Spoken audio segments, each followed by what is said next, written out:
नमस्कार, आपण पाहताय न्यूज 18 लोकमत। आपल्या सगळ्यांचं स्वागत आणि इथून पुढचा अर्धा तास मुलुख महाराष्ट्रामध्ये सर्व महत्त्वाच्या बातम्या सविस्तर।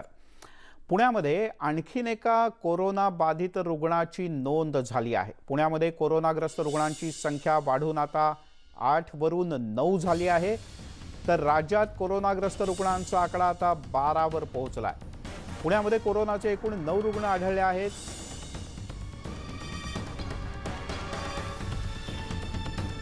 आणि या सगळ्यांवर पुण्याच्या नायडू हॉस्पिटलमध्ये स्वतंत्र कक्षात उपचार सुरू आहेत। चंद्रकांत कुंदे आपले प्रतिनिधी आपल्यासोबत आहेत फोनवर। चंद्रकांत, काय अधिक माहिती आहे? मिलिंद, आपल्याला माहिती आहे पुण्यात कालपर्यंत 8 रुग्ण होते। आता त्यात आणखीन एकाची वाढ झाली, त्यामुळे ती संख्या 9 झाली कोरोना पॉझिटिव्ह रुग्णांची। आणि हा जो 9वा रुग्ण जो आहे तो अमेरिका रिटर्न आहे।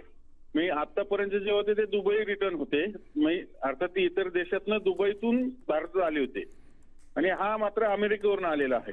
त्यामुळे जे आतापर्यंत जेवढे पेशंट सापडत आहेत पुण्यातले ते सगळे बाहेरनं आलेले सापडत आहेत।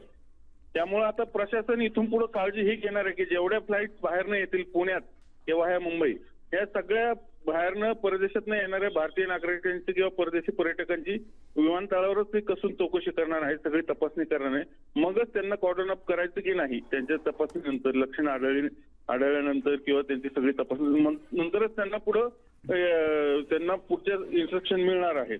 मिलिंद, अशा पद्धतीने प्रशासन या सगळ्या गोष्टींवर लक्ष ठेवून आहे। पण कोरोनाचे रुग्ण दिवसेंदिवस वाढतच जात आहेत, कारण पुण्यातलं टेम्परेचर पुढचे 3 दिवस तरी आणखीन 15च्या खाली राहणार आहे। त्यामुळे पुढचे 3 दिवस पुण्यासाठी खूप क्रुशियल असणार आहे, त्यामुळे ही संख्या कदाचित वाढू शकते।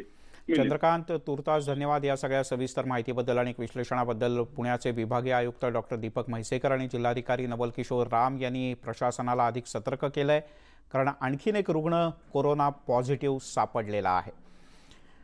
वळूयात पुढच्या बातमीकडे। कोरोना व्हायरसमुळे कोल्हापूर जिल्ह्यात एकीकडे कोंबडी विक्रीचा सेल सुरू असताना दुसरीकडे पोल्ट्री व्यावसायिक चांगलेच हवालदिल झाले आहेत। अनेक पोल्ट्री व्यावसायिकांनी आता पोल्ट्र्या बंद करायला सुरुवात केली। कोरोनाचा फटका हापूस आंब्याला सुद्धा बसलाय। नवी मुंबई मार्केटमध्ये हापूसची मोठी आवक झाली आहे, पण निर्यात बंदी असल्यानं हापूस पडू नये। रत्नागिरी, सिंधुदुर्ग आणि रायगडमधून 4000 पेट्यांची आवक झाली आहे बाजारात। मुंबई शेअर बाजाराचा निर्देशांक तिकडे 2919 अंशांनी गडगडलाय।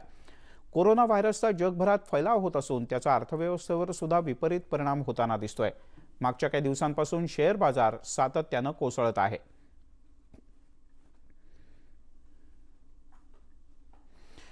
तिकडे कोरोनाचा शिर्डीमध्ये सुद्धा परिणाम जाणवू लागलाय। साईबाबांच्या दर्शनासाठी भाविकांची गर्दी जी व्हायची ती आता रोडावले। दर्शन रांगा ओस पडल्याचं दिसतंय। साईबाबा संस्थांकडून नॉन कॉन्टॅक्ट इन्फ्रारेड थर्मामीटरची प्रात्यक्षिकं करण्यात येत आहेत। संस्थांकडून साफसफाईच्या बरोबरच हँड सॅनिटायझरची सुद्धा व्यवस्था करण्यात आली। पंढरपूरच्या विठ्ठलाच्या दर्शनाला दररोज हजारो भाविकांची गर्दी असते। आज मात्र मंदिर ओस पडल्याचं चित्र पाहायला मिळालं। दर्शनबारी जी हजारो भक्तांची वाट बघत असते ती सुद्धा आज बऱ्यापैकी रिकामी होती। भाविकांना आता थेट गाभाऱ्यात जाऊन दर्शन घेता येत आहे। अशा वेळेला दर्शनासाठी 8 ते 10 तासांचा अवधी सर्वसामान्यपणे लागतो, तो आता लागत नाहीये। केवळ 10 मिनिटात विठ्ठलाचं दर्शन सुद्धा आज होत होतं। इकडे नाशिकमध्ये सुप्रसिद्ध नवशा गणपती मंदिरात दर चतुर्थीला हजारो भाविक दर्शनासाठी येतात, पण आज चतुर्थीला कोरोनाचं सावट पाहायला मिळालं। नाशिकच्या नवशा गणपती मंदिर ट्रस्टच्या वतीनं मंदिरात येणाऱ्या प्रत्येक भाविकाच्या हाताला सॅनिटायझर लावलं जात होतं। आवाहन करण्यात येत होतं की कोरोनाचा प्रादुर्भाव पाहता स्वतःची योग्य काळजी घ्या।